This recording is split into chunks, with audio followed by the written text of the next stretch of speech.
Spice. So what does Warpless mean? So basically this category is considered like the main category for this game. And essentially Warpless involves performing a run with a certain rule set where you can't use certain types of warps to advance you through the game. You can, however, use certain out of bounds movement in order to get around, but what qualifies as a warp is a little different, because that way, if you do out of bounds screen transitions, you're actually staying on the same map that's loaded. However, you're just navigating it in kind of unconventional ways.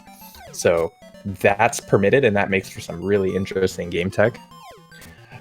For the very beginning, you don't really have any items, so you'll notice that they're both just kind of taking a stroll through this little, I don't know what you call this, a pasture, and then this is a beach.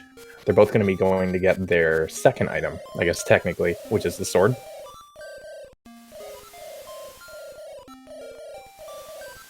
And then here we get to meet the owl, who we will quickly become really good friends with because he talks to us a lot. Looks like both of them pretty much on similar pace to one another going into the beginning. Not a lot going on quite yet, although coming up right here, we're going to see if they're going to get some good rupee drops, because we're actually trying to farm for 10. WhiteWolfos getting a good dupe there, and getting a good drop on that Octorok. Both of them at 7, though. Pretty similar luck in terms of drops.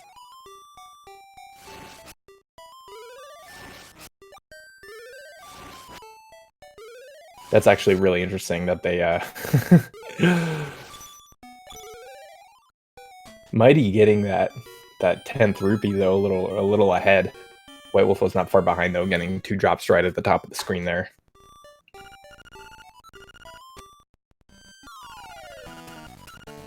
This is, considering how variable that segment is with the rupee collection, that actually could have. It's actually really amazing how close they are. So this is a really good start. They're only about, what, 7-8 seconds different. So it's always a treat when the rupee hunting goes really well, because then we really have a evenly matched race here.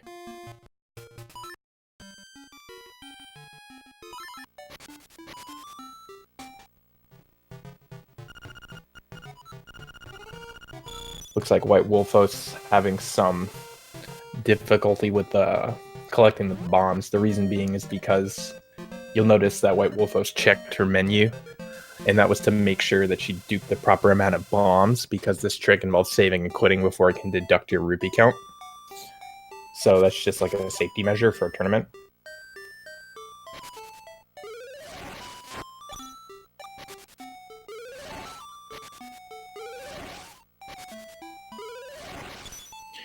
It appears as though Mighty is going back to collect some rupees. From what I can tell, it looks like he may have loaded something incorrectly. So he's trying to go back and actually recollect the rupees.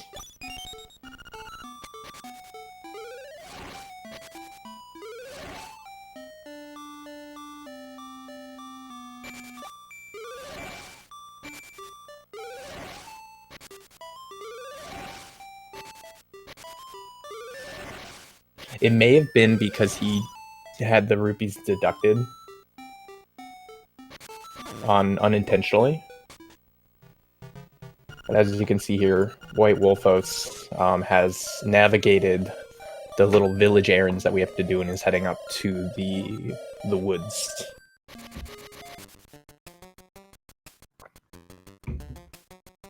Oh, I see. Okay, so chat's informed me that he had actually missed the powder in the conveyor belt room, which is unfortunate, but it happens. Not too bad though. So notice WhiteWolfos going for the first bomb trigger of the run, successfully getting it. Not quite getting the text cancel, but that's like a really minimal thing. Here you'll see on the right, WhiteWolfos has gotten the first dungeon key, and that's where she'll be heading right now. Not far behind is Mighty, though.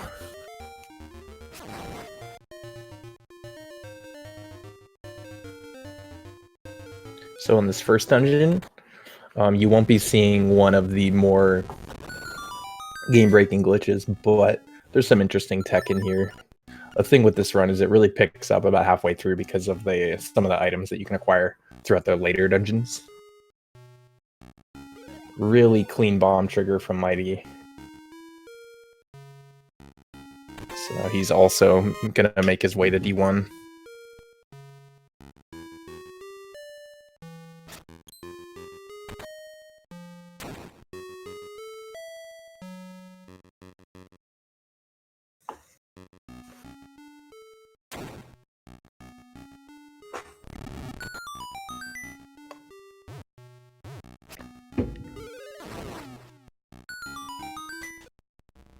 I'm not sure what the differential is here, but it's not too bad, especially considering some of the stuff that can happen later.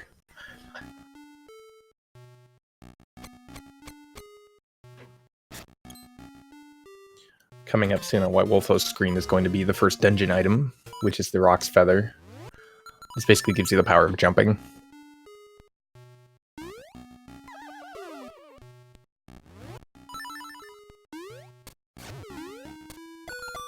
Ooh, trying to get a really slick button press there by dodging the turtle thing.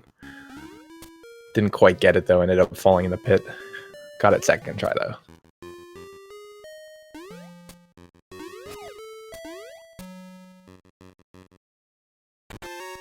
So I think Mighty closing the gap a little bit here since the beginning of the dungeon for each of them.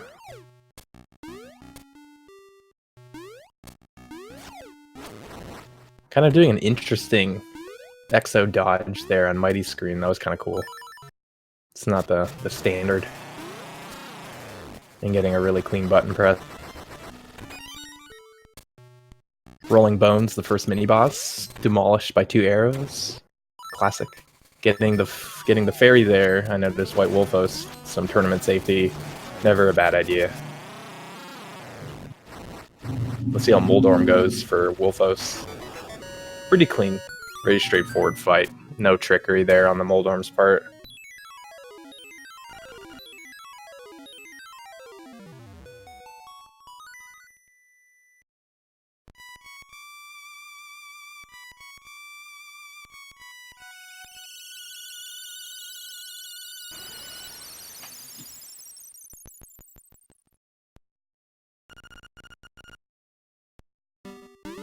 So Mighty going for the spin attack strat to open the Moldorm fight. That kind of saves you a slash.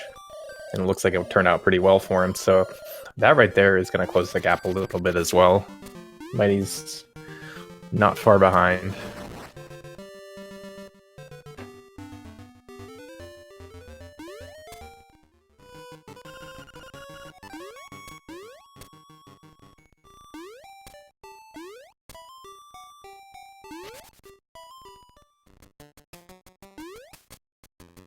Now both of them are going to be making their way over to the Moblin Cave, where they'll be acquiring their companion for the rest of the run.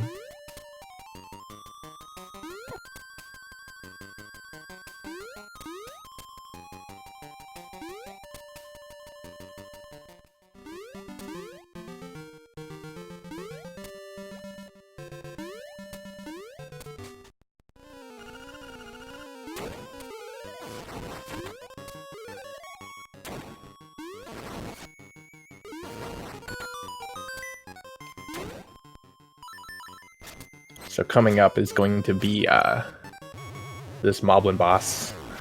So WhiteWolfos is going to need to time a number of spin slashes when he bonks like that. Hopefully it'll be a clean fight. You can kind of get trolled a little bit by accidentally interrupting the charge animation, but that didn't happen. Luckily it was a 2-cycle, that's the optimal. Everything's looking good on Wolfos' part. And with a quick save and quit, we're out of the cave, and we are headed to Dungeon 2. Mighty Mouth just beginning his King Moblin fight.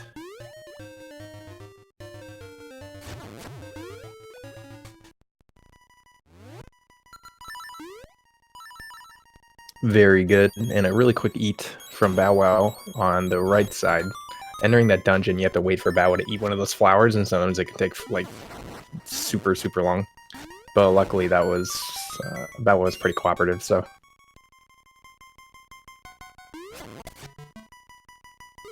Those Stalfos giving WhiteWolfos a little trouble, but they have a tendency to do that.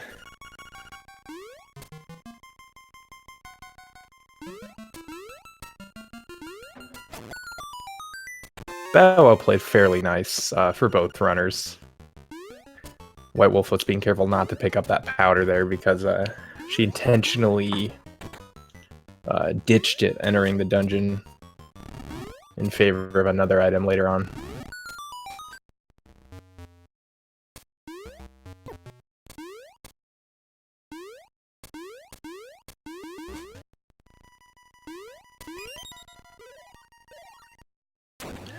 Mighty making quick work of that screen, just kind of jumping around.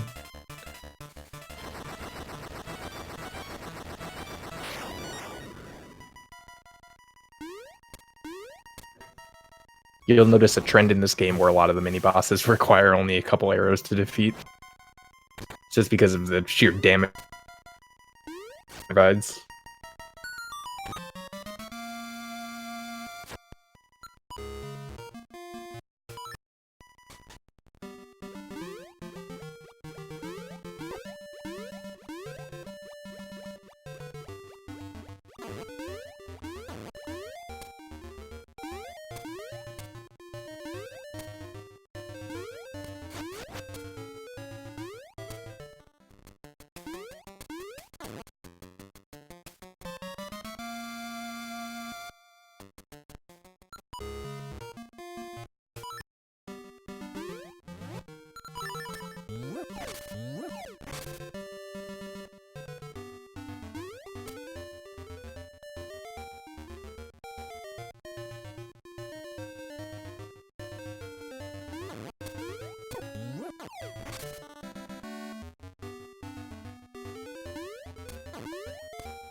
Okay, I should be back.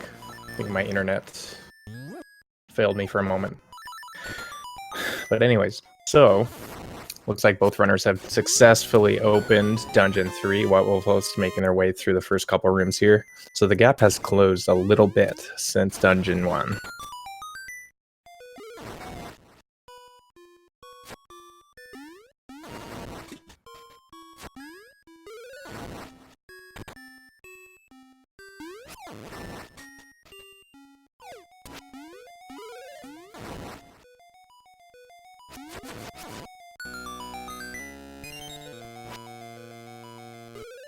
So coming up here, we're going to see an interesting piece of Link's Awakening speed tech. So watch WhiteWolfos screen right now. You'll see that drop that just showed up. That's the piece of power. So this item is going to be quite the buff for the speedrun. It gives you increased speed and increased damage output.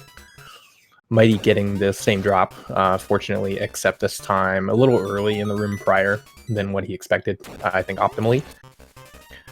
WhiteWolfos having some trouble with this mini boss skip.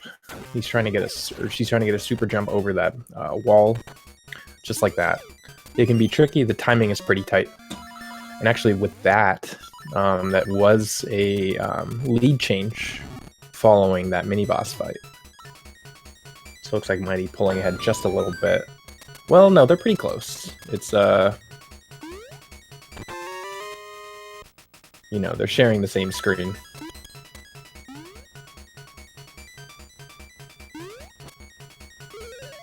So the thing with that mini boss skip is that you actually had to perform it twice, so Mighty going for the second. Getting it pretty clean. No trickery.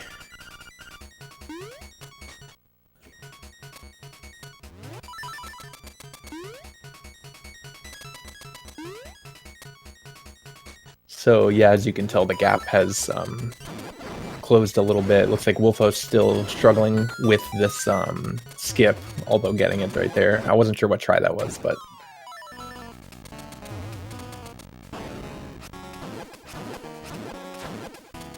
Uh-oh.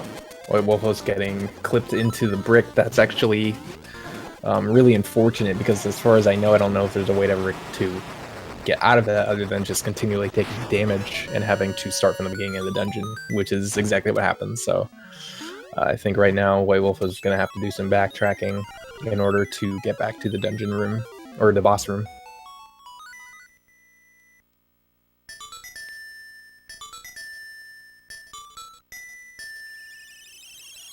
And I think Wolfos is trying to farm back up the piece of power drop. And the reason WhiteWolfos is taking the time to actually do this is because it makes the boss fight a little different, whether or not you have it or not. So fortunately, Wolfos, you know, there's a level of game knowledge that you need to have, and WhiteWolfos knows that, you know, this will change the boss fight dramatically, so it's worth it to farm it in order to actually have it for the fight.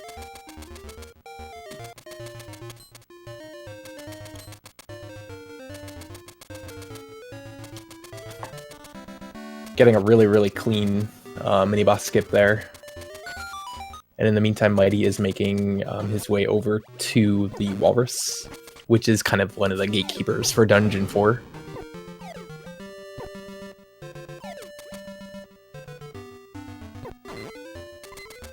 Oh, so Mighty is pretty low on health. He's going to have to be careful here. Although, it's not necessarily a terrible thing. There is going to be an intentional death warp coming up, so if anything, that's kind of advantageous to be low on health, assuming you, you know, die where you're supposed to be.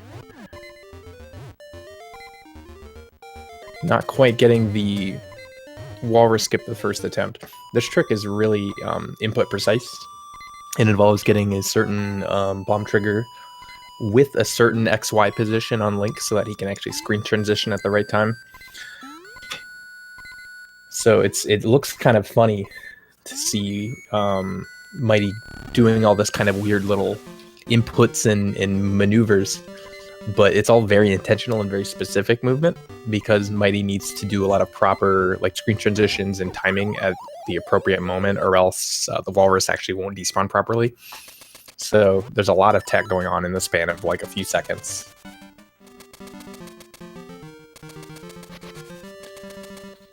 And like I said, that death warp actually ended up being pretty quick, because all he had to do was just waltz right up to that lever, and then he was ready to go. And the reason they do that is because their inputs are locked after performing Walrus skip. So they need to actually do a death warp in order to kind of re-enable that, so that they can get the dungeon key.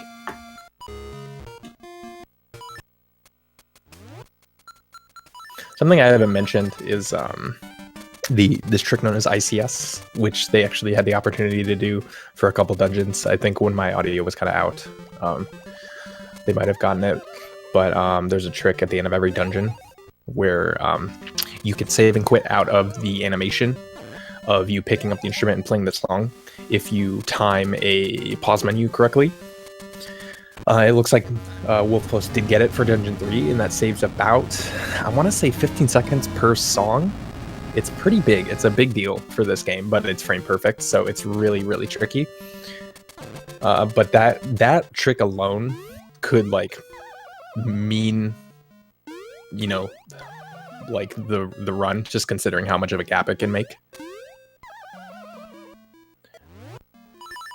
A really tricky super jump coming up here for Mighty, trying to get a clip here and doing a proper jump so that you can actually get over the wall and onto those, you know, quote unquote ceiling tiles. Yeah, it's that ICS trick is doubly tricky because it actually follows a number of things have to go right in order for that trick to work. Yes, so it saves about 15 seconds, that ICS trick, and you have to do that for every dungeon other than the first, optimally. So we're talking, you know, over a minute of time save.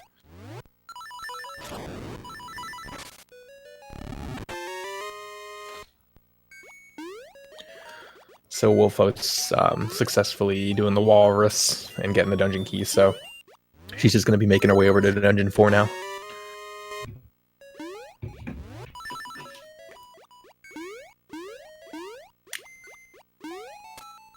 Might be getting a pretty good key room there.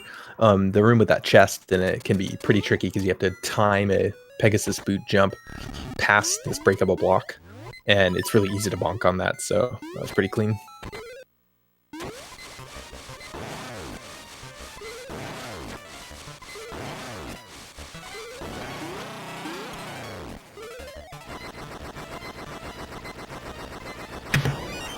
So with that, WhiteWolf was getting a really clean super jump over onto those walls. That, if I recall, is going to bring a little bit of closure to the gap, because I know Mighty kind of struggled with that a little bit.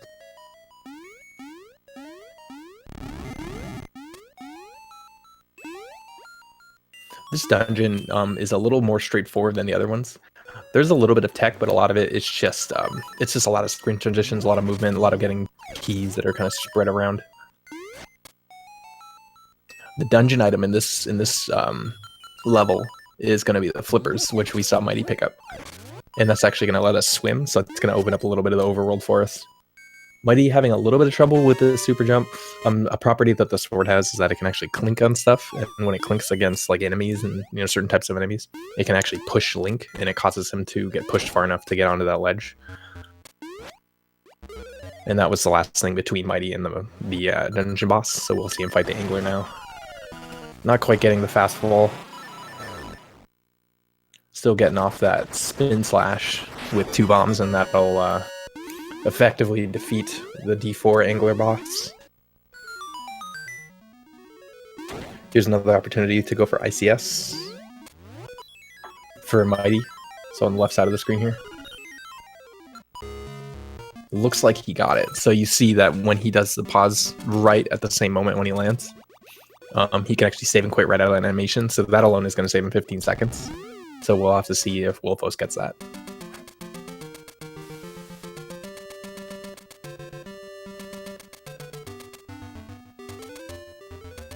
Something I noticed is that Mighty's performance is generally, I think it's tighter, except a lot of the tricks he's getting, you know, second, third, fourth try.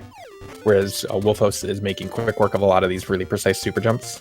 So I think we're seeing a difference in play here, which I think is really good in terms of a race. They both have strengths, which we can see exemplified in different ways.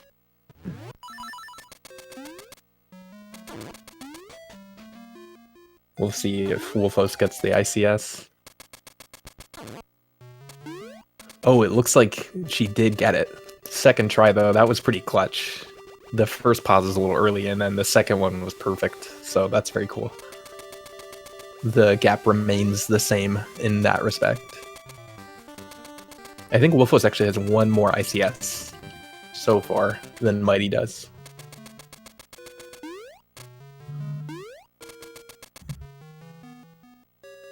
And Dungeon 4 used to be a really crucial one to get because before a certain route change, the missing ICS and D4 would actually lock you out of doing the run properly. But these days, it's not a problem. If it were, though, neither of these runners would really have anything to worry about, considering they both got it. But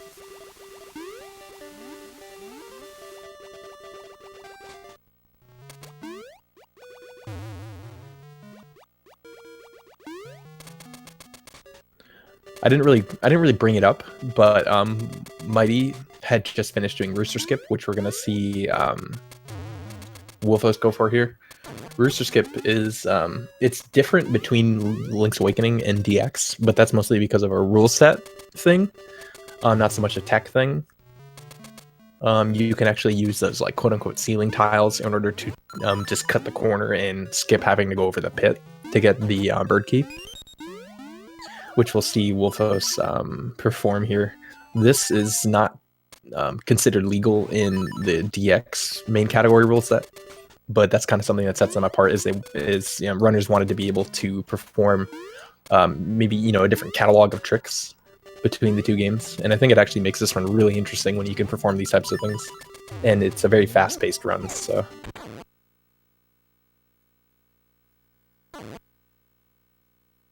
So Bow Wow successfully eating the cutscene on the left screen there. You'll notice that screen transition just sort of mystically appeared this doorway, and that's because there was a cutscene that was actively happening. But cutscenes are considered sprites in this game. I believe like they have similar properties, and one of the properties they share with regular sprites is that they can be eaten by Bow Wow, which effectively halts the cutscene.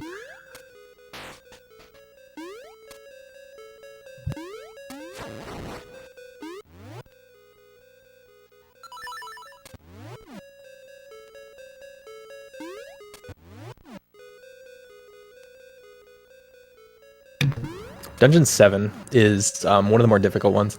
You'll notice that Mighty is performing bomb triggers. Mighty is going to do a set of 4 bomb triggers in order to collapse all these pillars. And the inputs for this trick are pretty precise. You have to drop a bomb within a certain number of frames of screen transitioning. And Mighty has a limited number of bombs, so this has to go pretty clean.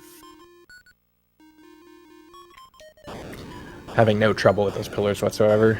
Except for maybe, I think, one failed one at the very beginning, but Mighty still has plenty of bombs. Now let's see if Wolfos gets the cutscene eat. So Bow Wow not deciding to eat that. It's random whether or not he will. And I think it depends on proximity. You'll notice that Bow Wow is really far away, so that'll have something to do with it. And now it's time for Goomba surfing, which is, we're going to try to exploit the timing and movement of these Goombas in order to actually hop over one of them to cut this big corner. It is random though, so Mighty is waiting for that top Goomba to move to the right, which it doesn't appear it's doing. This is another moment where the gap can really change. There we go. Finally getting that good bounce. And it was a really good bounce too, because he didn't even get stuck in the wall, so it's you kind of want it to be that way. Obviously you want it to be first try, but there's nothing the runner can really do about that. Wolfos is actually doing a really good job on those pillars.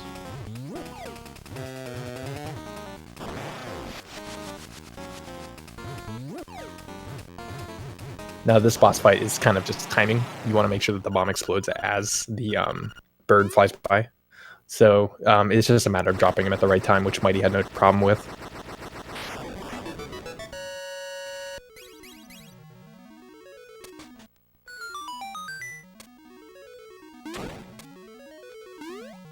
Now another opportunity for ICS here on Mighty's side.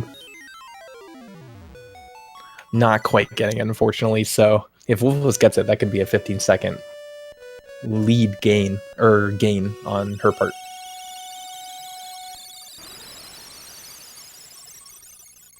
And also, let's see how these Goombas go.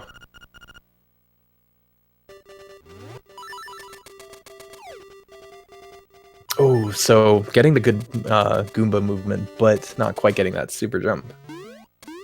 So this super jump is very particular. You'll notice that they're setting up to get the pixel in like the perfect way before clipping. And that's actually because you need the most like you need the most far forward super jump you can get in order to bypass that wall. Still a pretty good surf. I think overall that surf was a little faster than Mighty's because the Goombas were a little more cooperative, for sure.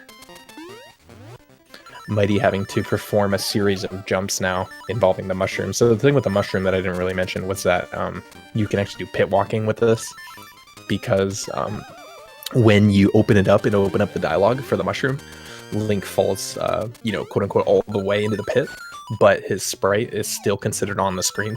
So when the text goes away, he's just kind of standing on nothing, and that lets you perform a lot of sequence breaks, like getting over these pits. The mushroom is actually being a particularly broken item for that reason. And a really precise jump here on Mighty's part. Looks like he did get it, though.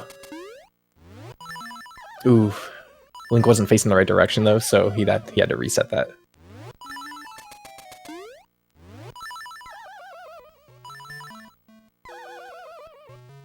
It's not enough to get the jump. There's a couple other parameters to this trick that you have to get. Somebody is waiting to get the proper positioning.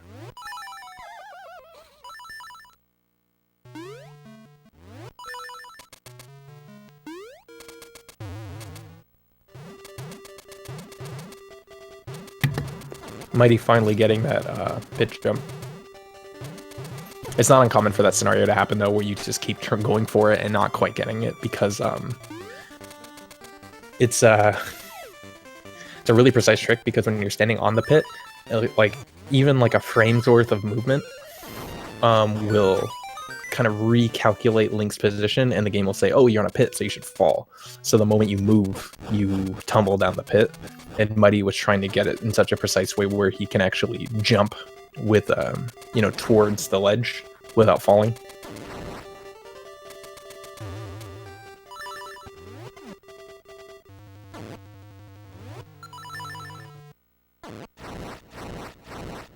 Getting a really clean bomb trigger into Dungeon 8.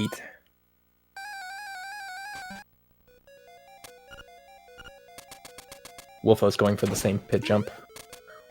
Looks like she's going to be going for a series of the mushroom cancels in order to kind of move down slowly through those pit tiles.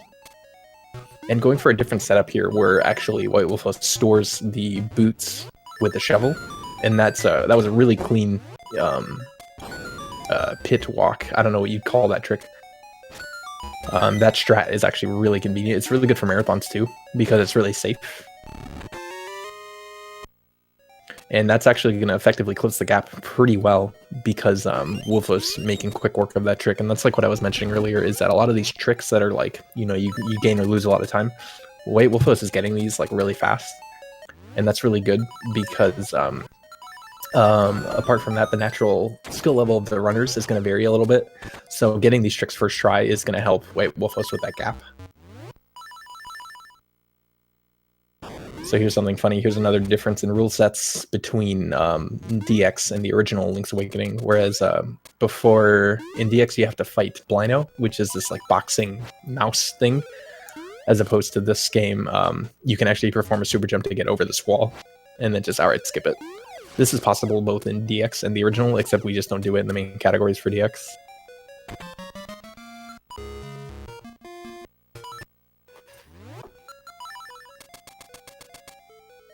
And now Mighty has gained the use of the magic rod, which this is officially like the most broken item in the game. And we'll see why. Because now Mighty is actually able to intentionally lag the game so much that it causes things to despawn, which we're going to use to our advantage basically for the rest of the run. Because you can despawn just about anything using this, like even boss fights, which predominantly is like the main reason why we use it. You'll notice Mighty going for one of the despawns here. There's supposed to be a big like cue ball mini boss here, except we don't have to fight it anymore.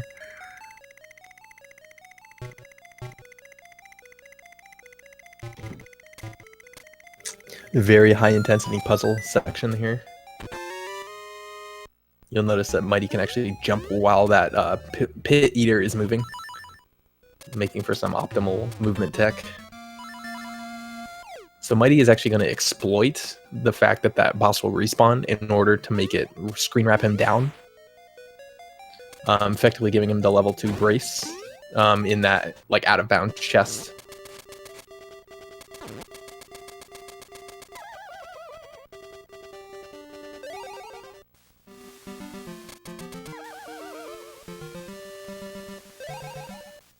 And that's technically the dungeon item for Dungeon 6.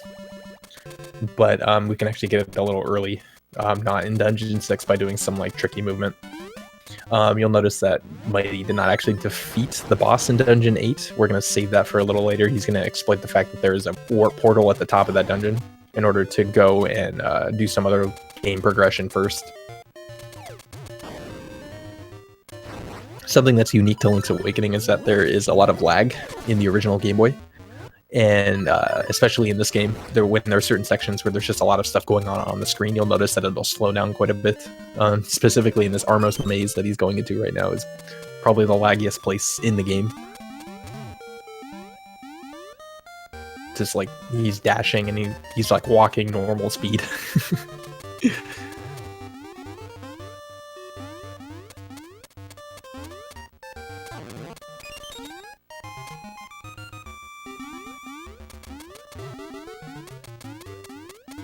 Wolfos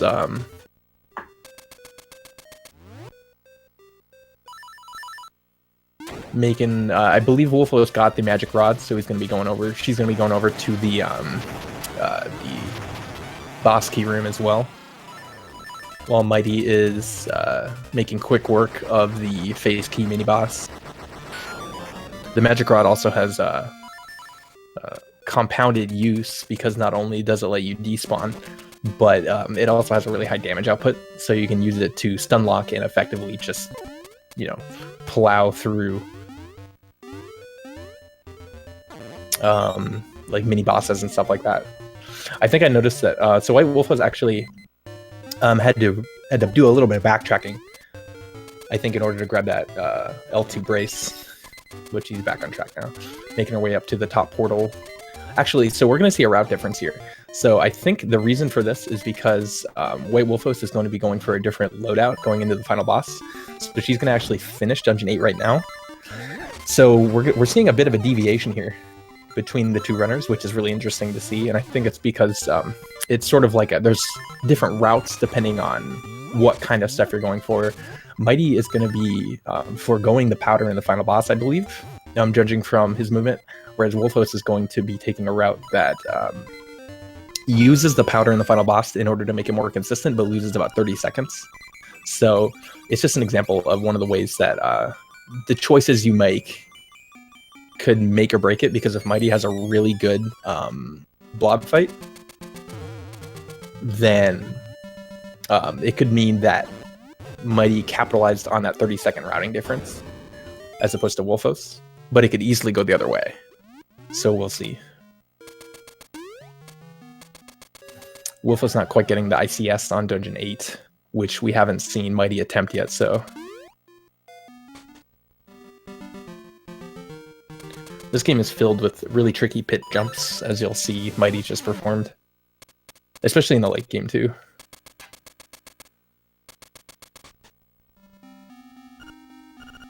So Mighty actually exploiting lag again. I'm triggering that cutscene during the lag, which actually causes it to like immediately spawn. You don't really need Bow Wow in order to skip that cutscene. At least in the original, because of the lag properties of the magic rod. And for the, I think this dungeon is one of my favorites just because of how often you exploit the lag from the magic rod to just skip, you know, puzzle rooms. I think you do it like 4, 5, 6 times in this dungeon alone.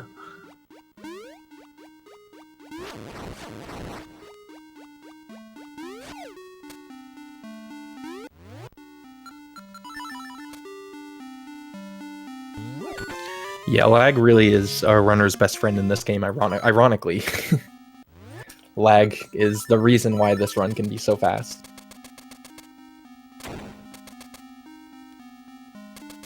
So Wolfos making our way through the Armos maze.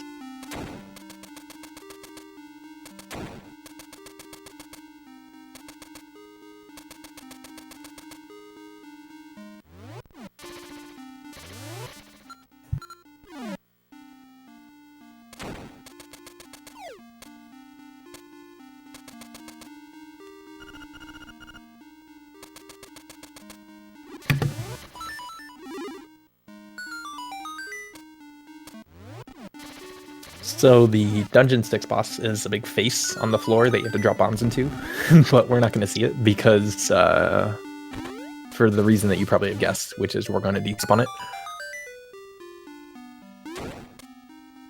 You can tell when you get the lag because the item menu, when it goes up, it's really slow, and that indicates to you that you've achieved like really high amounts of lag. And Mighty actually successfully getting ICS in Dungeon 6, so I think Mighty is now 2 for 3, I believe, 2 for 4 for ICS, which is really good, considering this trick is frame perfect and then also a coin flip on top of being frame perfect. So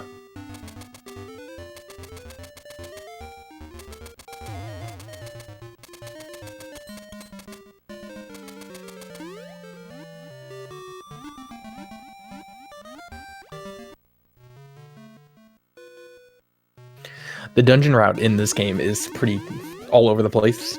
Like you go from 1 to 2 to 4 to 8, or 3, 4, 8, 6, 5. It's something kind of all over the place. Although Wolfo's doing a little bit of a different route here, already having finished Dungeon 8, but I believe she's also going to be similarly going from 6 to 5. The only main difference is when you complete Dungeon 8, simply because it puts you in a different area. Dungeon 5 being one of the more robust dungeons. There's a lot of 2D sections, there's a lot of regular areas.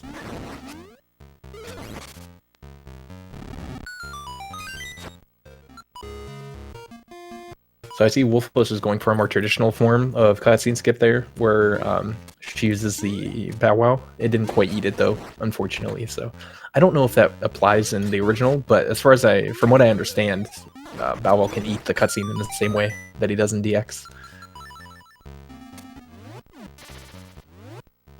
And along with Dungeon 5, there's going to be this sort of mini game that happens throughout it, where you're going to be, effectively chasing this Stalfos throughout these rooms. You don't see it that time because of the dungeon rod, or the magic rod despawning it, but I keep wanting to introduce concepts in the game, but then I realize that they just skip it because they despawn it.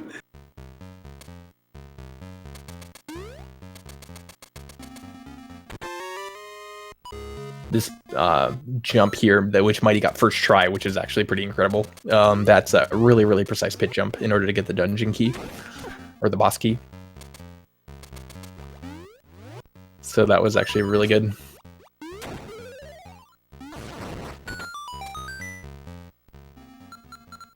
Like I said, this game is filled with really precise pit jumps.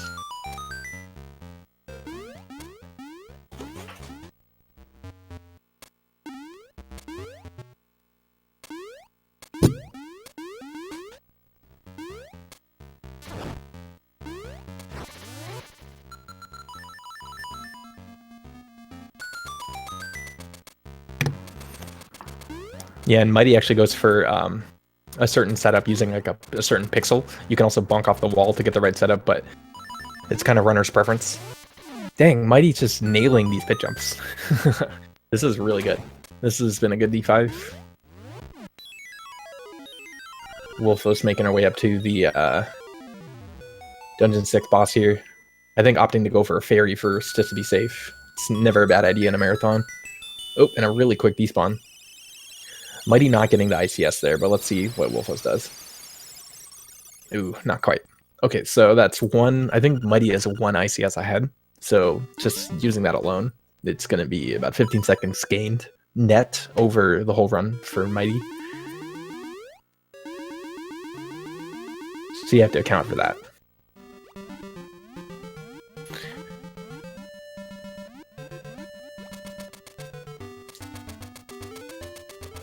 There's supposed to be an owl on the right side of the screen popping up in a sec, but using the rod, you can just skip it, so.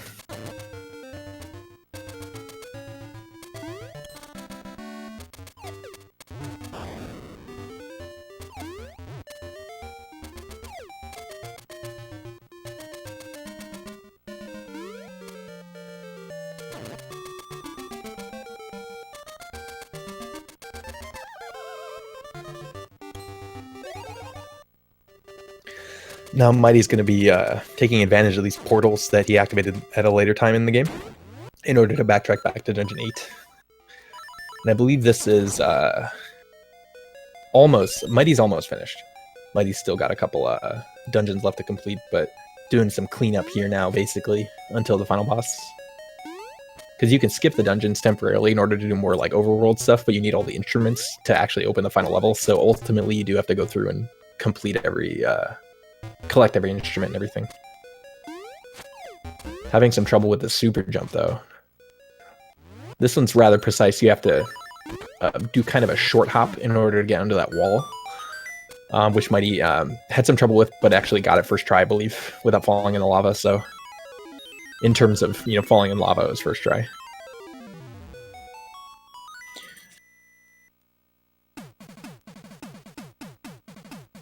Not quite getting ICS on Dungeon 8, but Mighty still has a really strong lead here, so it's hard to say what'll happen. We still have the final boss fight, which, because Mighty's doing a slightly more difficult route, that could cause a lead change, but we'll see.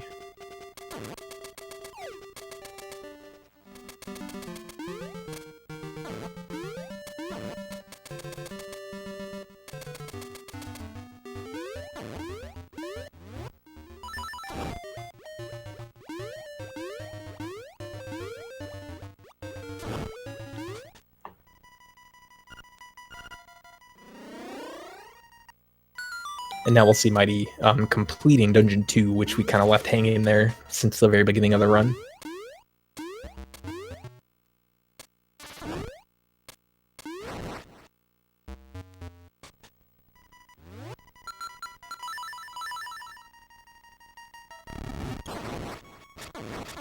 And WhiteWolfos successfully getting the pit jump to get the big key. Really, really nice.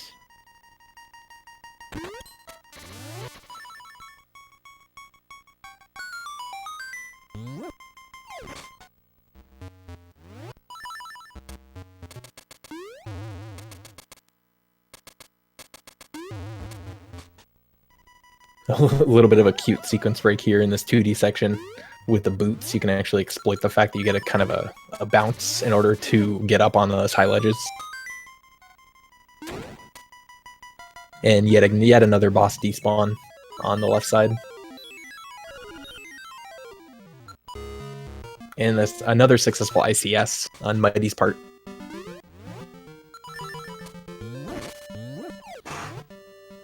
So I think that makes 3 successful, or maybe 4 successful, which, close to half consistency. That's not bad for this run. And that only leaves the final level in the final fight for Mighty. Wolfo is going for a really interesting sequence break here. I've never actually seen this out of bounds trick before that skips the pit jump. That was actually really neat. And another opportunity for ICS for Wolfos. I couldn't tell. It looks like yes, she did get it, so that's good. I think they've both missed some and got some others, but never the same ones. So they're pretty evenly matched in that respect. Yeah, that going through the wall, that was pretty cool.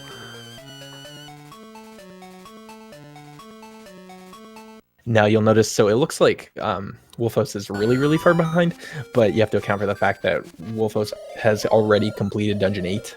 So all Wolfos has to do now is make her way up to Dungeon 2, complete that, and then go to the final boss. So there's a bit of a variance there. It's deceiving the lead that we're seeing here.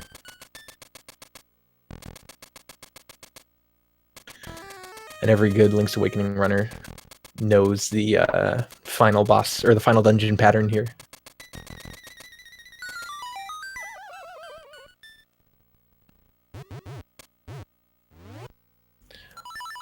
Mighty is going to be spamming the bomb button here, making sure to get that tech skip, which he did successfully get. So this is where not having powder can make a difference. So Mighty is going for a quick kill, which we'll see. Oh, that's amazing, actually. So Mighty successfully capitalized on the on skipping the powder because he didn't even need it. So that play ultimately ended up being good for Mighty. So that's really fortunate. Really gaining that 30 seconds. That was like the big thing that, you know.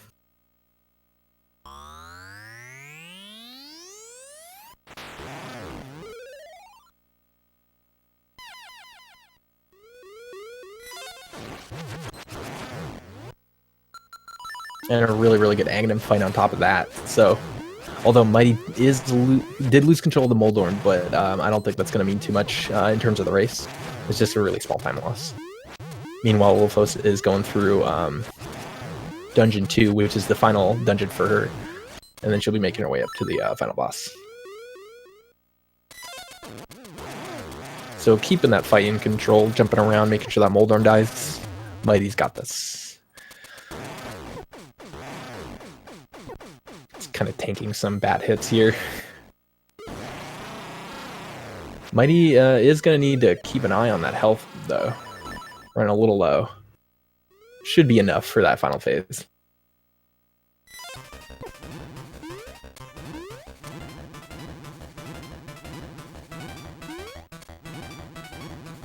It's really easy to take hits unintentionally here, though, so...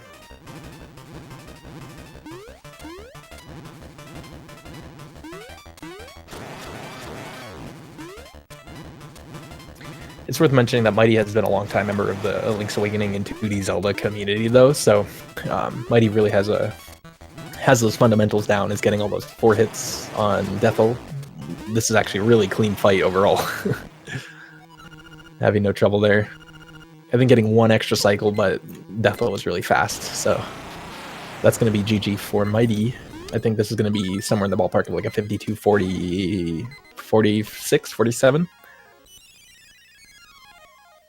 Ooh, doing a little tech skip there. I never knew that. So 52-43 for Mighty. It's gonna be GG. Congrats, Mighty.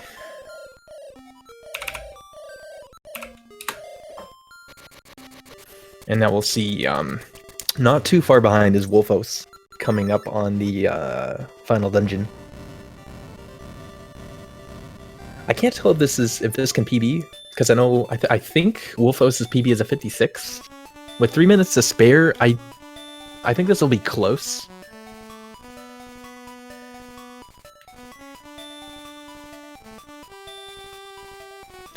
Now we get to hear the same tune again, a really pretty little song.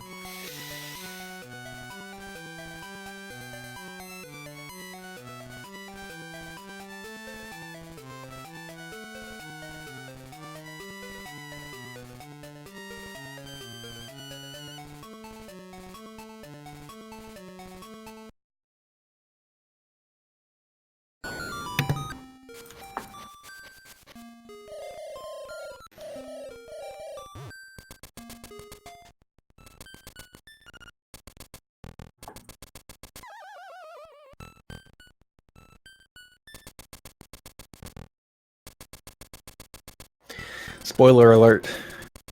It was all a dream.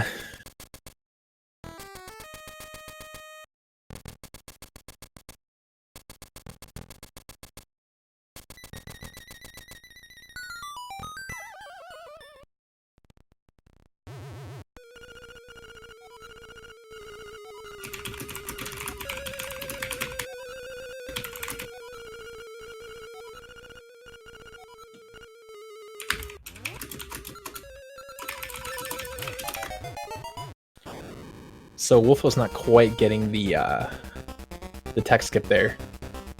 Gonna have to go for a slightly modified setup for Blob Quick Kill, although luckily Wolfos does have the powder, so this actually works out. Kind of a good play, considering the Blob did not play quite as nice. Didn't get the quick kill, so gonna need to capitalize on that powder in order to deal the last bits of damage. Not terribly slower, especially in like a race context, because it's a lot safer. Let's see how the Aghanim plays here. After the first 2 balls of energy that Aghanim shoots, it's a 50-50 chance, depending on the some under the hood parameters.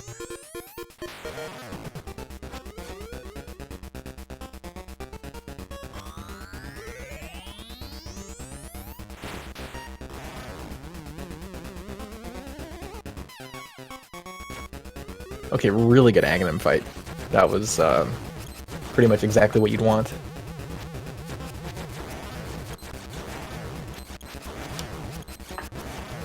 Similar to Mighty, not quite getting that Moldorm quick kill. That one is really tricky timing. You have to just basically time your spin slash in a way that you stun lock them. Not doing so bad. And doing pretty good on health too, so this is looking pretty good. Should be seeing the end pretty soon here.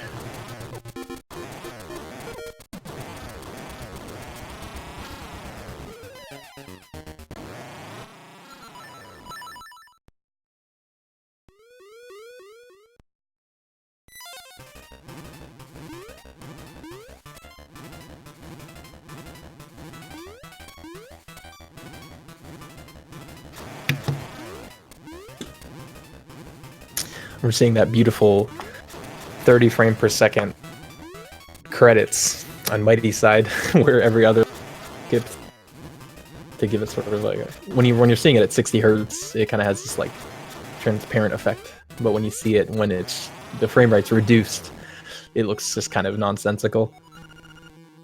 And that's going to be GG from Wolfos. Not quite a PB, but a what is that? A 57, so still very respectable.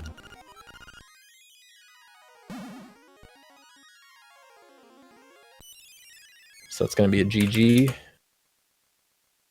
And a final time of 57-17.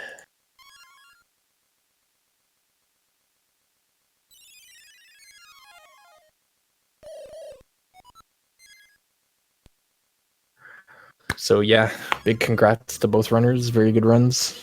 Very interesting runs. Some, I thought the thing I found to be the most exciting was Mighty going for the slightly harder route without the powder, and then ended up paying off for him by getting the blob quick kill. So I thought that was pretty fun.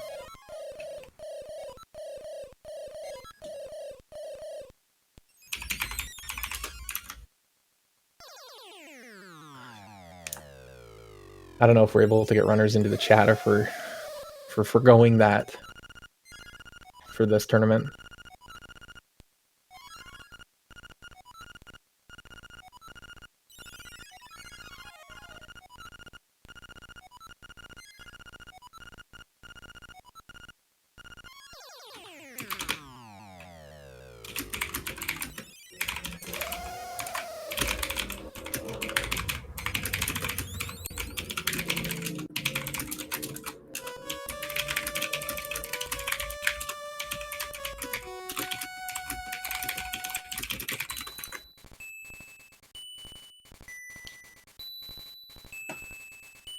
And now we get to watch the heart-wrenching cutscene again.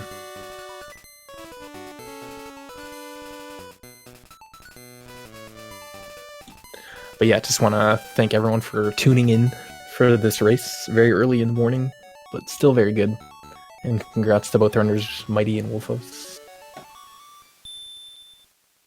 I'm going to see if I can get the runners in the chat here. One sec, or in the call.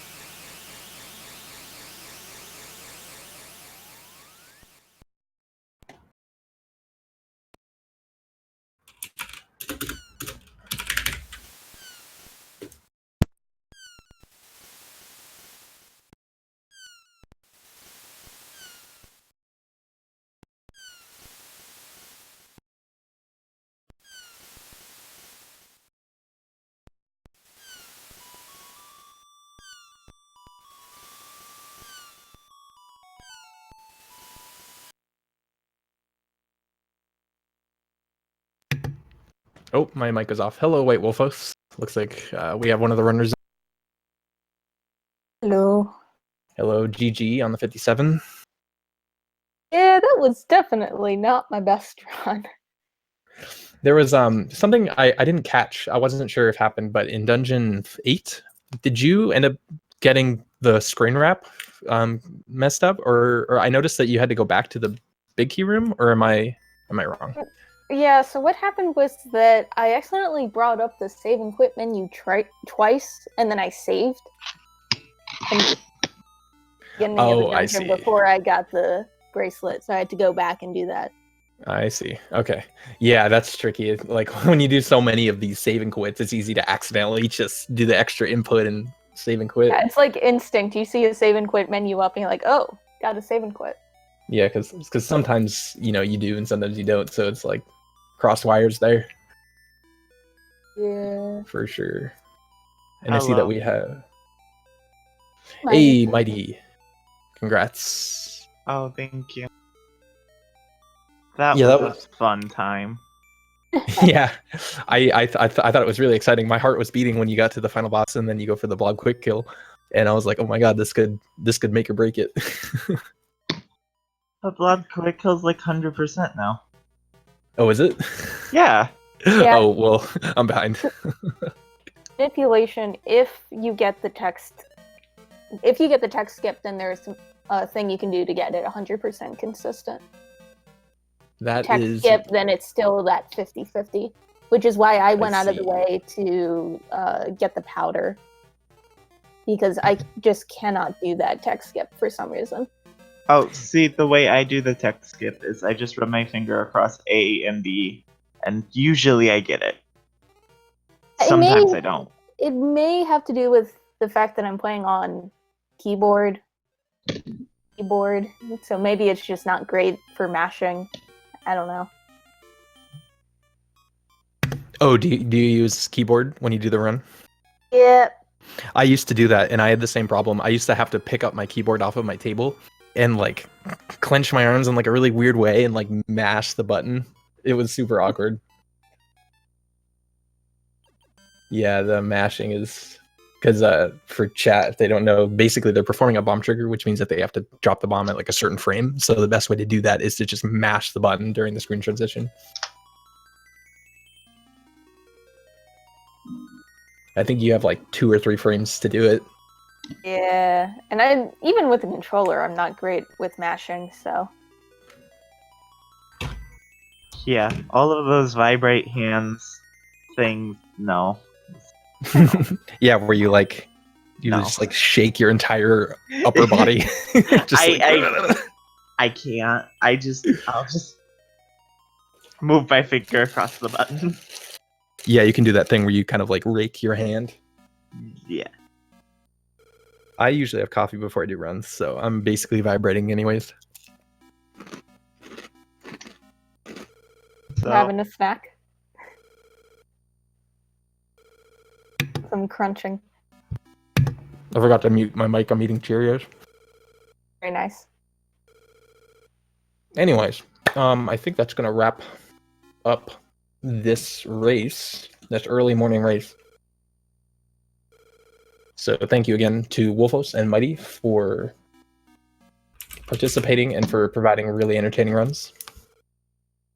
thank you for commentating, and thank y'all for watching. And coming watching up- us so early. And I think coming up we have another run, I believe at 4 p.m. today, EDT. It's a bunch of runs. I think there's one double header run, and then there's another run after that. Yeah, there's going to be the double race, so that'll be actually like 4 screens all at the same time, which is going to be pretty crazy. It's going to be between Xander and Vlack, and then GT and Node, respectively.